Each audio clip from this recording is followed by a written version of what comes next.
start killing Hindus. 79th session यूएनजी के अंदर continue है, जिसके अंदर पार्टिसिपेट करने के लिए chief adviser Mohammad Yunus New York पहुंचे और वहां पर उन्हें बहुत बड़े बांग्लादेशी क्राउड का सामना करना पड़ा, जिन्होंने नारे लगाए step down and go back और कहा कि आप जो है हिंदू किलर हैं और हमारी जो प्राइम मिनिस्टर है वो शेख हसीना ही है। इतना बड़ा जो है प्रोटेस्ट वहाँ पर मौजूद था मोहम्मद यूनुस के खिलाफ। और दूसरी जानिब अगर बात करें तो जो है अमित शाह इंडिया के होम मिनिस्टर ने भी बांग्लादेश को लेकर बहुत बड़ा बयानिया जो है सामने रखा है। तुम टट्टुओं को अमेरिका ने खरीदा था।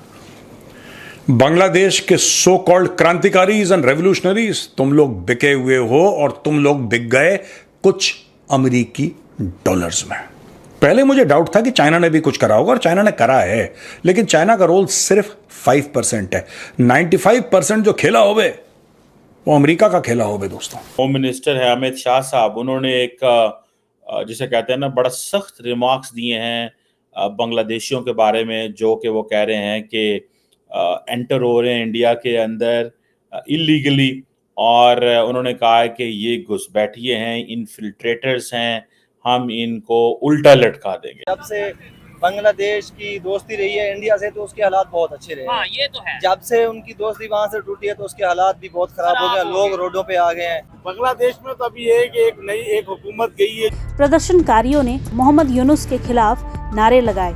प्रदर्शनकारी मोहम्मद यूनुस वापस जाओ के नारे लगाते दिखे। प्रदर्शनकारियों ने बांग्लादेश में हिंदुओं सहित अल्पसंख्यकों पर हमलों को लेकर भी यूनुस के खिलाफ नारेबाजी की।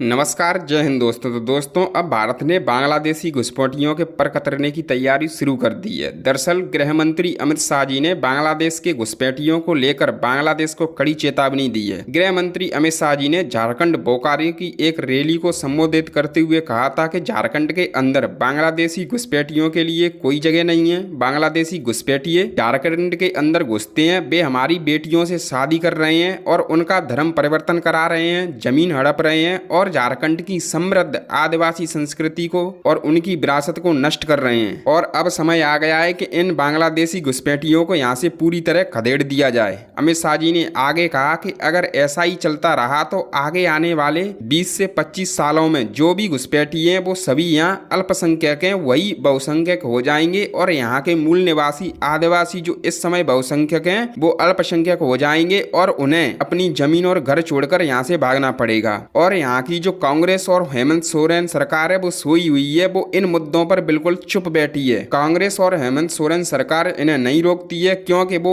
इन लोगों पर वोट बैंक की राजनीति करती है, वो इन लोगों से वोट हड़पती है। अमित शाह जी ने कहा कि अगर आप झारखंड के अंदर बीजेपी की सरकार बनाते हैं तो इन बांग्लादेशियों को 1 साल के अंदर ही खदेड़ कर बाहर फेंक दिया जाएगा। दोस्तों, अमित शाह जी के बांग्लादेश घुसपैठियों पर दिए गए इस तीखे बयान से बांग्लादेश के कई नेताओं को तीखी मिर्ची लगी है। दोस्त कह रहे हैं कि डेमोक्रेसी एक टूल के तौर पर यूज हुई और हुकूमत को बदलने की जरूरत नहीं थी, लोगों के माइंडसेट बदलने की जरूरत है। सर, आज हम अगर बात करें, अगर हम बांग्लादेश और इंडिया के रिलेशनशिप को डिस्कस करते हैं, ठीक है, क्योंकि आप बांग्लादेश से हैं, पाकिस्तान के अंदर पीयू यूनिवर्सिटी में पढ़े हैं, जो सच्चाई आप बताएंगे ना ऑडियंस को, ना मैं वो जानती हूँ और ना ही दूर बैठी ऑडियंस जो बांग्लादेश में नहीं है।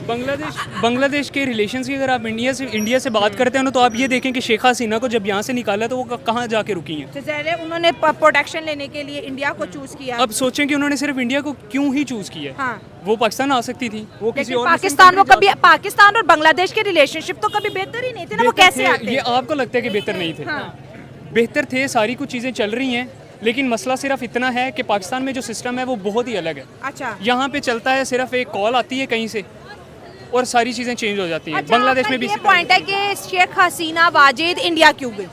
जी, क्यों गई? मेरा ये सिंपल सा क्वेश्चन है, क्योंकि रिलेशंस इंडिया के साथ बांग्लादेश के रिलेशंस बहुत अच्छे हैं। फेस पे आप देख लें, 1971 की जंग देख लें, हमने सब ने, आप लोगों ने मुतालिया पाकिस्तान में पढ़ा होगा कि 1971 की जंग में इंडिया ने बांग्लादेश का साथ दिया था, लेकिन पाकिस्तान में एक सीन था वॉलंटियर, रज़ाकार एक वर्ड बोला जाता है। बांग्लादेश में जिन लोगों ने रज़ाकाराना तौर पर पाकिस्तानियों की मदद की थी उस टाइम पे, कि जो लोग पाकिस्तान की साइड पे थे, ईस्ट पाकिस्तान और वेस्ट पाकिस्तान, जब ये अलग अलग हुए हैं, तो जिन लोगों ने ईस्ट पाकिस्तान को सपोर्ट किया तो उनको रज़ाकार बोला जाता है। आज भी रज़ाकार एक गाली है। ये जो अभी स्टूडेंट्स का नैरेटिव खड़ा हुआ था कि ये हमें हम लोगों को फेस पे नहीं लेके आ रहे। वो बेसिकली ये था कि वो जो तब लोग थे जिन्होंने बांग्लादेश बनाने में बात ये थी जब से शेख हसीना चली गई हैं बांग्लादेश से, तो यहाँ से इनकी जो बांग्लादेशियों की जो मईशत है तबाह बर्बाद हो गई, क्योंकि जब से शेख हसीना थी तो इंडिया के जितने भी वो थे मईशती, उन्होंने हर चीज़ इनको मुहैया किए थे। इंडिया इकोनॉमी में सपोर्ट कर रहा है। दूसरी तरफ हम देखते हैं कि प्रेसिडेंट बाइडेन जो हैं वो मोहम्मद यूनुस से अभी थोड़ी देर पहले मिले हैं और उनको गले लगा रहे हैं। सो एक तरह तो जाहिर बात है, एक चीज़ नज़र आती है कि भारत के अंदर इस चीज़ को लेकर के जो हसीना वाजिद की हुकूमत गिरी है, it is being considered and understood कि समहाउ जो बांग्लादेश की आर्मी है उसने प्रेशराइज किया शेख हसीना वाजिद को कि वो स्टेप डाउन करे, और उन्होंने बेसिकली जो प्रेशराइज किया वो इंडियंस के बकौल डेफिनेटली जो ग्रेट पार्ट्स हैं, पर्टिकुलरली अमेरिका का कोई ना कोई इसमें रोल ज़रूर मौजूद है। सो इन अदर वर्ड्स, इंडिया ये महसूस करता है कि हमें हमारे ही खित्ते के अंदर जो है वो अकेला करने की कोशिश की जा रही है। This is what Indians have been saying this.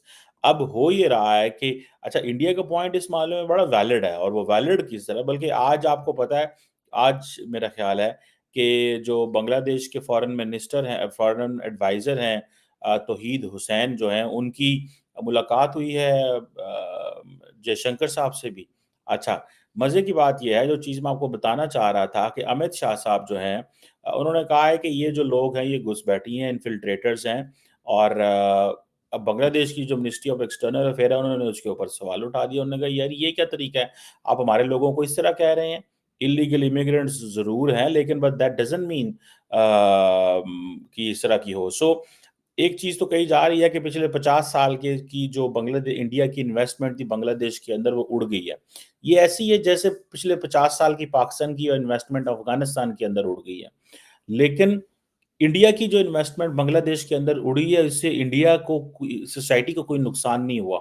India के for a short term, India के जो फॉरेन अफेयर्स हैं, जो इंडिया की जो पॉलिटिक्स है, वो अंडरमाइन हुई है कि उनको दे आर इन ट्रबल।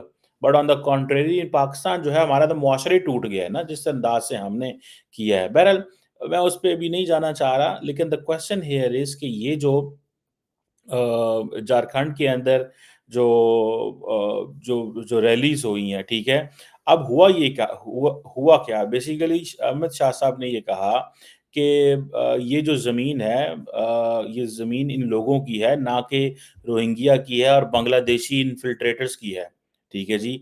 सो जिस चीज़ को देख के बांग्लादेश ने थोड़ा-सा इस पे प्रोटेस्ट किया, और उन्होंने फॉर्मली मेरे ख्याल है डिप्टी जो हाई कमिश्नर है उनको बुला के कहा है कि ये क्या कर रहे हैं आप। एक तरफ ये भी सवाल थे कि अमेरिका के अंदर मोहम्मद यूनुस आ रहे हैं और उनकी नरेंद्र मोदी से मुलाकात होगी कि नहीं होगी, लेकिन इंडिया की मिनिस्ट्री ऑफ एक्सटर्नल अफेयर ने इसको इस अंदाज से डील किया, और उन्होंने कहा पायन वो बेसिकली पहुंचे ही नहीं है अभी तक, तो हमें मतलब मुलाकात नहीं हुई। So this is what he is been saying. लेकिन एक और चीज़ भी है, मुझे याद है कि जो इंडिया की मिनिस्ट्री ऑफ एक्सटर्नल अफेयर है, उन्होंने ये चीज़ कही थी। उन्होंने